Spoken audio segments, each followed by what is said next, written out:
श्री स्वामी समर्थ सर्वांना. तर आज आम्ही चाललेलो इचलकरंजीला, म्हणजेच आईकडे, कारण मामीचं आज स्वामींचं उद्यापन होतं त्यामुळे. तर आम्हाला जाता जाता खूप लेट झाला.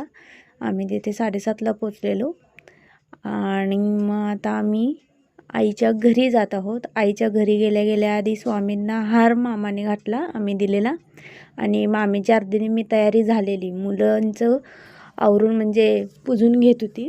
आणि तेवढ्यात आम्ही गेलो, छान असं स्वामींचं दर्शन घेतलं आणि मामीने सर्व पोरांना नाम ओढला, परत घंटा केली, सर्वांच्या पाया पडली. आणि आज मेन म्हणजे जेवणात आज आमच्या सगळं जेवण आईने बनवलेलं.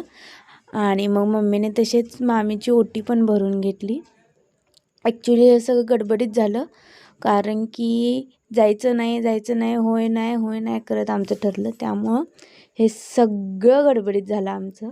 आणि आज आमच्या सगळं जेवण आईने केलेली. आईने मसाले भात, परत शेवग्याची आमटी, परत वांगा हरभरा भाजी, पांढरा भात, वरण आणि बुंदीचा लाडू, आणि ही सर्व मुलांना असं मामीने जेवायला वाढलेलं.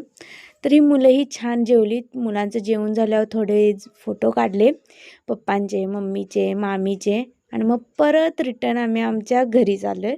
आणि घरी जाताना आईने आम्हाला डबा भरून दिला आहे, कारण की पप्पा जेवले नाही. तर हा ब्लॉग इथंच संपवते. बाय.